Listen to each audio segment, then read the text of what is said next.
Greetings and welcome back to another fragrance video and another fragrance review. And in today's review, as you can see by the title, we are talking about a cologne fragrance house, more precisely the brand Lattafa and their fragrance Bade'e Al Oud, or Oud for Glory. Now, if it isn't already obvious enough, what is the cologne, or what is the inspiration behind this fragrance? We will talk about that a little bit later in the video. But first, before we talk about the notes, how the fragrance smells, and what it is a cologne of, let's take a quick look at the box and the bottle itself. And like I said, we will take a quick look at the packaging the fragrance comes in. So we have a black, well, I think almost plastic box. At the front it says Oud for Glory, Lattafa in golden letters at the top. At the bottom it says Bade'e Al Oud. Also we have this like window thing where we can see the bottle, and it is not actually glass, it is in fact plastic. On the sides of the box we don't really have anything. On the top as well, however, on the back we do get some information, so the concentrations or the parfum or EDP. The size of the bottle is 100 milliliters or 3.4 fluid ounces. Also, we can see the ingredients, the Lattafa website, and also at the top right corner, we have the Lattafa hologram, which should mean that this is a legitimate Lattafa fragrance, although I don't really know who makes copies of Lattafa fragrances, but still this is like some certificate of authenticity. And at the bottom of the box, we have the batch series and the expiration date. However, please don't be sheep. Fragrances do not have expiration dates. I already made a video about that subject, link in the description of the video. And when we open the box, we get the Lattafa Bade'e Al Oud, or Oud for Glory bottle itself. Of course, it is a glass bottle and it has an interesting texture on it. It's this like rubberized material going all around the bottle. At the back with raised lettering, it says Lattafa, and the sides in the front are with this sticker, which has some interesting kind of patterns on them in gold and black. At the front of the fragrance, it says Lattafa Bade'e Al Oud, Oud for Glory. At the bottom in gold, on this gold plaque, it also says Bade'e Al Oud Lattafa. Also here we can see the size of the parfum, the size of the bottle, and it's made in the United Arab Emirates. The cap of the bottle itself, you can hold the bottle by the cap. However, I think this will loosen up with time, so please be careful. Do not lift this bottle by the cap. Eventually it will fall off. At the top of the cap, it's also, we can see the Lattafa logo in gold, and when we lift the cap up, we can see the golden sprayer, and the sprayer is actually fairly decent for the price of this bottle. Of course, about the price a little bit later. And that's pretty much it regarding the packaging. Now let's go back, talk about the notes, how the fragrance smells, and if it's worth a buy.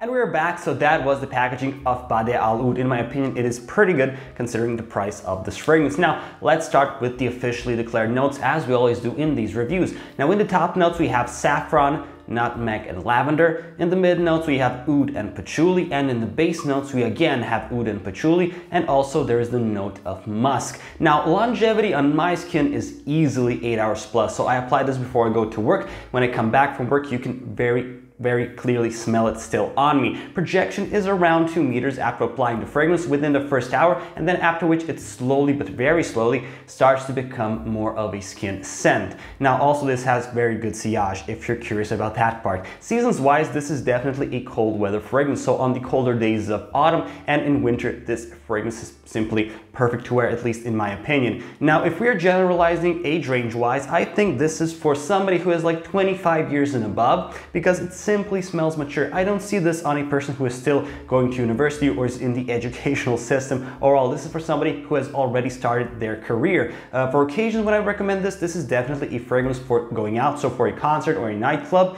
And maybe you can also wear this as a date night fragrance, but only put one spray because you don't want to suffocate your date. This is a very strong fragrance. And also maybe I can also see this as an office fragrance. However, if you wear this in the office, I can just see this on somebody who is a higher up rank, so somebody who's like a senior or some kind of equivalent like that in your company and above, because it just gives it that dose of authority in the smell of the fragrance. Now, while we're on the topic of the smell, how does the fragrance smell, at least to my nose? Now, the very opening of the fragrance is very spicy. It is spicy from the notes of saffron and nutmeg. However, I must say saffron is definitely the most dominant note in the opening. Also, there is a hint of lavender. You can smell the lavender. It gives it a slight freshness. However, that freshness kind of emphasizes the spicy notes of the opening even more. However, the real magic starts when you go into the mid and the base notes, because then you get the note of oud, because the fragrance is Bade'e Al Oud, oud for glory. So oud or agarwood is the most dominant note throughout the longevity, throughout the entire duration of this fragrance. And this is definitely a more European approach to oud. So, you know, there's also this Middle Eastern approach. It's more in your face. It's very strong, very dominant. This is definitely, again, something a bit more accustomed to European notes. It's not that strong. It's a bit more mild. And also we have the patchouli note in the mid and the base note, and that patchouli note gives a slight earthiness to the oud note in the fragrance. And then when you go to the base, we also get the musk note, and the musk note gives it a kind of warmth. It kind of rounds out the entire fragrance. Overall, I would have to say this is a very, very pleasant smelling fragrance, but it's not very pleasant for everybody. This is not something in the category of Bleu de Chanel or Dior Sauvage. It's not mass appealing. You have to have, I would say, a bit more experience in the fragrance world in order to be truly able to appreciate this kind of smell. It's not the most complex fragrance in the world, far from it, but still it's not for a beginner. So definitely do not blind buy this fragrance, test it out. I mean, of course you should never blind buy any fragrance, but this is definitely something you should not blind buy. Will it give you compliments? Well, possibly yes, not from everybody. Some people might say they don't like this fragrance and it's too strong for them, but I wore this fragrance a couple of times in the office going out, and I did receive a couple of compliments while wearing it, if you're interested in that part of the fragrance experience. Now, ultimately, what is this a clone of? Well, if it wasn't obvious from the packaging and my description of the smell, this is a clone of Inicio's Oud for Greatness. Now, to be honest, I haven't smelled Inicio's fragrance, but when I do, I will probably make a comparison between this one and Inicio, and I will come to the conclusion which one is the better buy, which one is more value for money. And yeah, that's pretty much it. So to conclude, should you buy this fragrance? Well, in my opinion, yes, I think it's very much worth it. Now, I paid like $40, $45 for this fragrance, and when I made my Serbian review, people told me in the comment section you can find this fragrance for even less money. So you can find this for like $20, $25 if you search for it hard enough online. So for $25, something like this is definitely worth a buy. But test the fragrance out first, make sure you like it, it's not too strong for you, that you understand and appreciate the smell that this fragrance has. And I think you'll be very pleased in the end if you buy it. And that's pretty much it for this review. Of course, if you liked the review, as always, leave a thumbs up. If you disliked the review, leave a thumbs down, and maybe give me some suggestions on how I can improve my content, and subscribe if you want to see more wristwatch or fragrance related videos. And until next time, guys, have a great day and